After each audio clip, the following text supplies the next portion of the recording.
Hey everyone, welcome back to MyTime Movie Network. Today I am behind the scenes of a MyTime original and I am here with the wonderful actress, Kate Watson. Kate, it's such a pleasure to be here with you today. Oh, pleasure's all mine.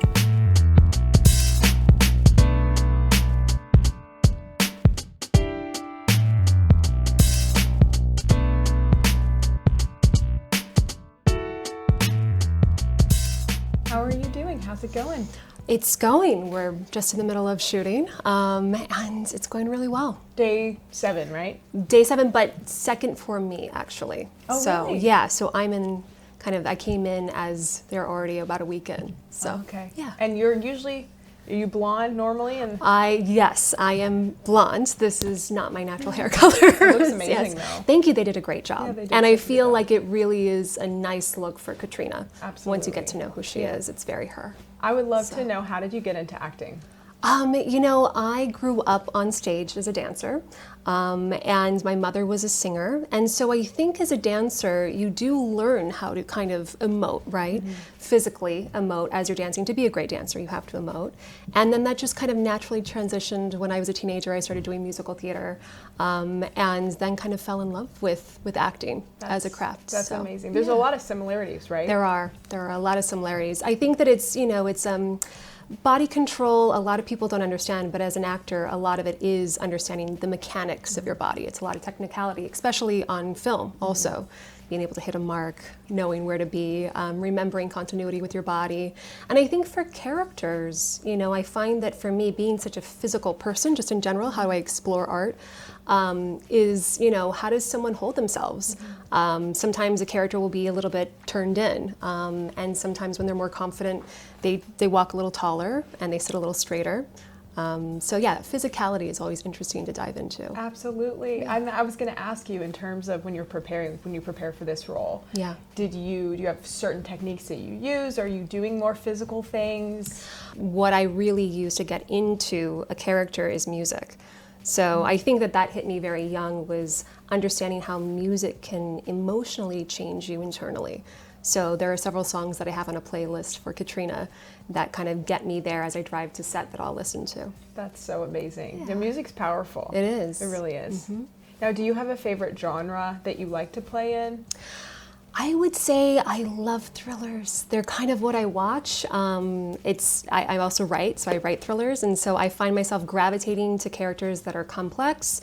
My favorite thing to do is to be terrified of a character and see how I'm going to tackle this character and understand this, because I think there are certain characters that I play that are very similar to me personally, but when there's a role like Katrina that is very different than who I am, that scares me, but also makes me want to actually be her more. That's so interesting. Yeah. I love that. And how do you kind of push past when you have that fear? I know a lot of artists feel that way. Yeah. When you're scared of something, they say do it. Mm-hmm. But how do you get over the fear? Or like when you have a lot of dialogue or very complex emotional scenes, like Sure. how do you push past the fear to get yourself there? Well, I think so much of it is just understanding what is your way into with this craft, into that place where you can kind of tune in and lock into that character. For me, it's really about putting my ego at the door. Deciding that whatever comes out while I'm in front of a camera has nothing to do with Kate, with who I am. It has everything to do with what's supposed to be that character. So having a little bit of grace with yourself and not kind of checking and balancing yourself as you, but more about how do I best serve the story and best serve the character. So with the nerves, you just have to go, look, that's Kate, that's not Katrina. So we have to lock into who she is and what is she feeling right now. That's so good. Yeah. That's so good. How do you balance or handle like heavy dialogue? Honestly, I'm really big on, again, the physicality, the body-mind connection. So I tend to write a lot of my dialogue out myself as I'm learning it. And then it's just running it. And being an actor who's also, I'm very in tune with story. I have to make sense of the script. I don't approach scenes and memorization as technical maybe as some actors, but once I understand what the underbelly and subtext of a scene is, then I can understand what that memorization would be easier. So good, because when you understand something more, Yeah. it's easier to know it. Yeah, and the emotional way in for me is what kind of locks it in. It makes sense. Absolutely, absolutely. Yeah. What do you enjoy doing outside of acting? Other passions? Oh, well, let's see. I do paint, and I do write, like I mentioned. So those are two similar crafts just in the arts that I also love.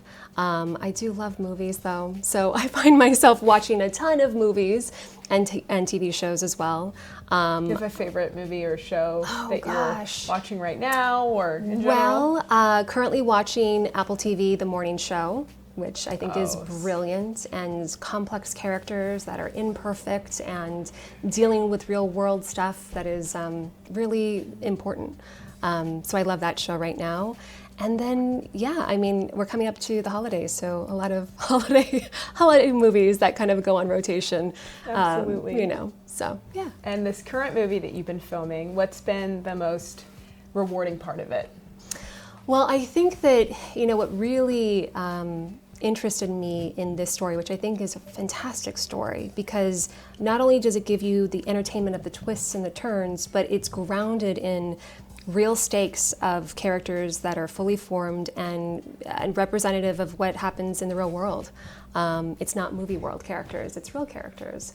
And statistically, and we don't have to get into that, but it's a real tragedy that so many women and men, but mostly women, face domestic violence.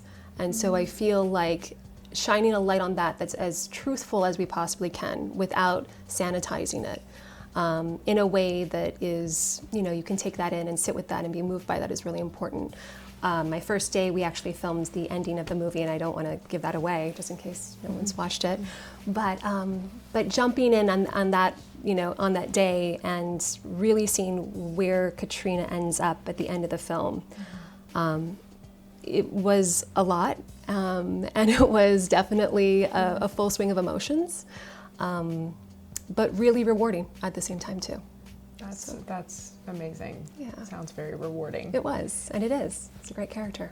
And what would be 3 words to describe the movie? I would say it's emotional. And sometimes you don't get that with thrillers. That's not always the first word that comes to mind. But it's something that has sweetness and love and dynamics of mothers and their children in it, of their sons. It deals with grief, and so I think that emotion also is really prevalent. But I think it talks about fortitude, resilience, and surviving things that happen to us. And that is, you know, on top of the fantastic wild ride that you go on through this journey of Katrina and Andy. Yeah, it's those 3 things. I can't wait to see it. It's so layered. It's so layered. It's so layered. Good. It's so much more than you'd expect. Yeah, it's a great ride. Absolutely. I have read the script, and I will say it's good. Good. So, okay, we love to ask, last question, what is one piece of life advice that you would give an aspiring artist? Aspiring artist. I would say it's never too late to chase your dreams. And it sounds kind of cliched, but for me, I came back to acting after I kind of put the pause button, I put it on hold for a little bit in my early years and went and had a career outside of this industry and came back to it about a decade ago. And sometimes timing in life, you know, we hear a lot of outside voices telling us that if you don't start young and you don't do this young, then it's too late. You've got to, you know, pursue the dreams that are, you know, accessible to you as you get older. And I say if something's still weighing on your heart and you love it, then you have to do it. You have to do it. So chase it. Amazing. Yeah. Thank you so much, Kate, for Thank you. sitting down with me. Sure. Can't wait for everyone to see the movie. Me too.